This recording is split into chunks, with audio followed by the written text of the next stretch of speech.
Hi, I'm Rosanne and welcome to my garden. It's late October and it's a busy time getting ready for winter. In this video, I'll take you around the garden and show you how we tackle our top fall chores and how we prioritize them.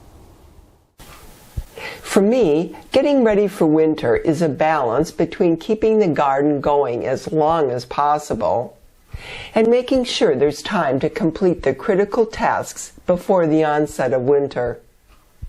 When I woke to this snowfall just a few days ago, I knew it was time to get started on fall chores. I classify the fall tasks into two main areas. The first, plant health and maintenance, includes deep watering trees, protecting plants against rabbits, digging up and storing bulbs, and applying winter mulch. The second, and of lesser priority, is garden cleanup. This includes emptying all of our containers, tearing down annual vines, storing pots, supports, and garden art, cutting down some perennials, and of course, raking. Let's begin with the trees. Trees should be well hydrated going into winter. We deep water our trees about once a week until the ground freezes or until we need to shut the water off to our outdoor faucets. This is especially true of evergreen trees. The needles of evergreens are actually leaves. They take in sunlight and carbon dioxide and release oxygen.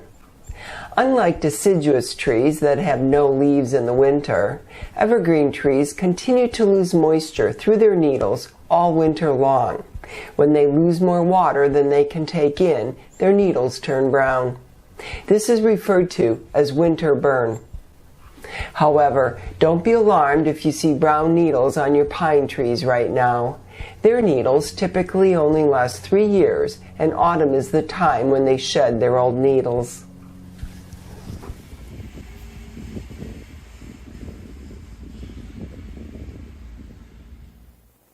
Rabbits are an ongoing challenge in our garden. We find that using fencing is the best way to protect our plants against hungry rabbits all year round.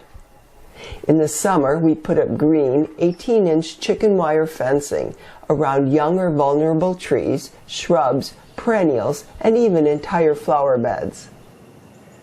Then, we take it down in the fall and start on a totally new cycle using taller fencing and focusing on protecting trees and shrubs.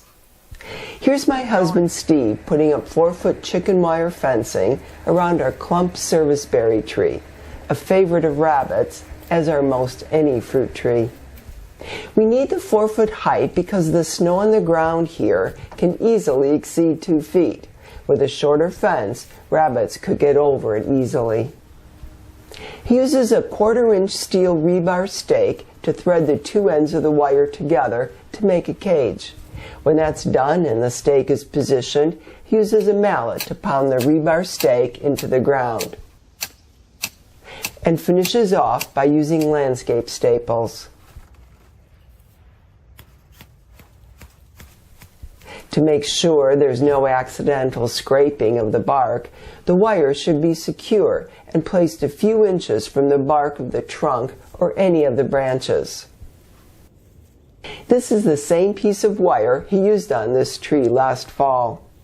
Every time Steve takes down fencing, tall or short, he makes sure to tag all of the larger pieces so he can use them season after season.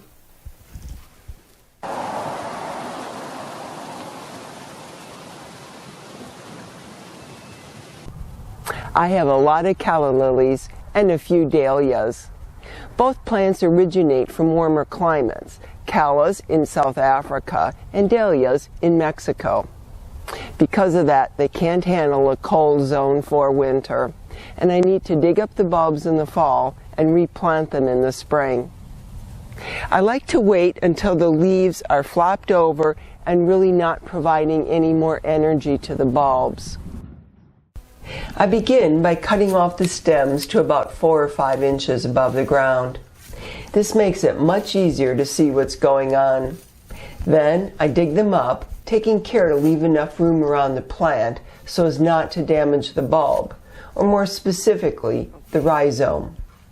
I remove the excess soil with my hands, again, taking care not to damage any part of the bulb.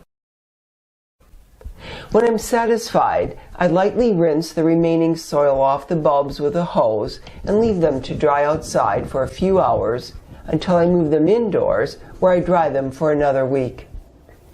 After a week, and when the roots have shriveled, I cut down the stems and remove the dried roots. I then store them in ventilated boxes, which are kept at a cool temperature, around 55 degrees Fahrenheit or 13 degrees Celsius. If you'd like to see more about caring for calla bulbs, be sure to catch my video, Calla Lily Winter Care.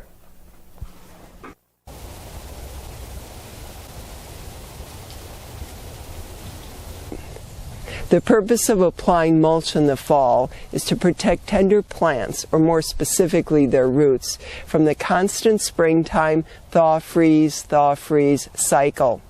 So if you're planning on applying winter mulch, it's best to wait until the ground is frozen. So while this might be a priority task, it's probably one of the last you'll do. I don't mulch entire areas, but instead I use wire cages which I fill with a few extra layers of loose leaves, about 8 inches. I do this around my newer plants in our woodland garden and other tender perennials in our garden, which may be marginally hardy for Zone 4. Some very important plants, such as the fernleaf peony from my mother, get a styrofoam cone as extra protection.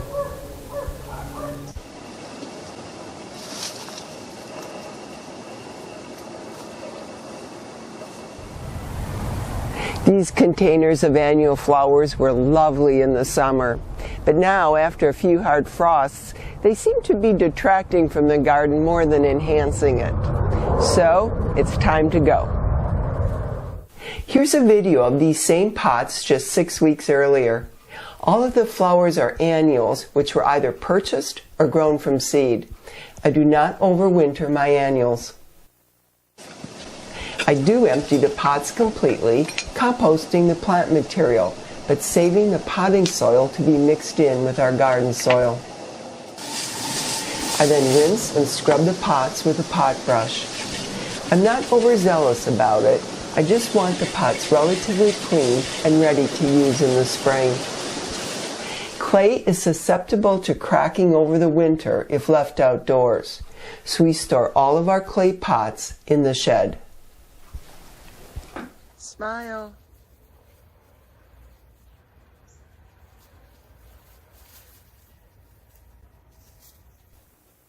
I like to keep all of my annual vines going as long as possible to extend the fall garden. But all of our annual vines died with a recent hard frost, and it's time to remove them. These Thunbergia survived our first snowfall, but not the cold weather that followed. Here, Steve is tearing down the Thunbergia, also referred to as black-eyed Susan vine. Vining plants can be challenging, and a pruner or snipping tool is necessary to release the vines from the support. This support, and any support involving twine, will be cleaned and stored in our shed over the winter. Other supports will stay outside all winter long, such as the trellis in front of our house, which we consider exterior decor.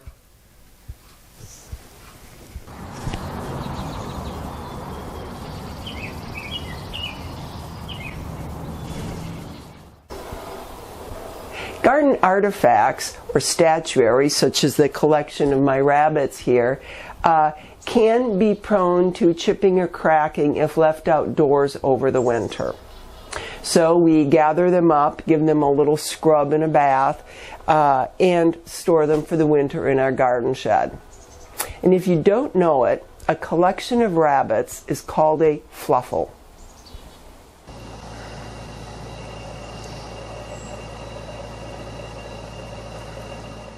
People ask me if I cut down my perennials for the winter, and the answer is, it depends.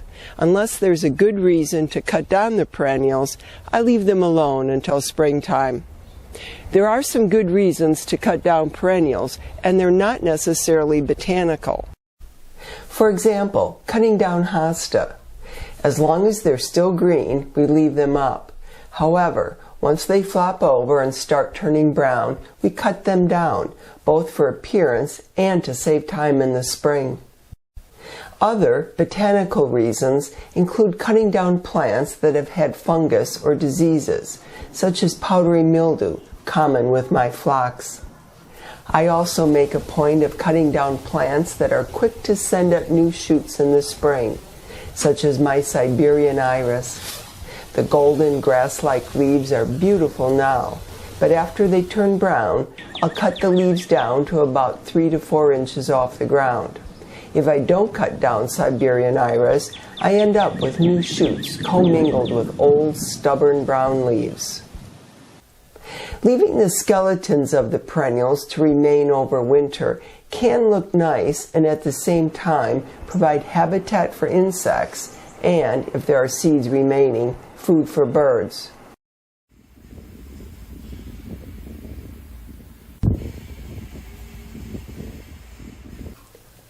We have about 50 trees in our yard and therefore a lot of leaves every fall. For the good of our grass, because it does rely on sun, we rake our lawn in the fall. However, in some of the flower beds, our woodland garden for example, I leave the thick layer of leaves until late spring, when insects and pupa, who reside in the leaf layer over the winter, emerge. Winter is beautiful, but it can also be a difficult time for plants as well as critters. The most we can do as gardeners is prepare, and hope that our trees, shrubs, perennials, and resident wildlife emerge for another season. I hope you found this video helpful. Thanks for watching.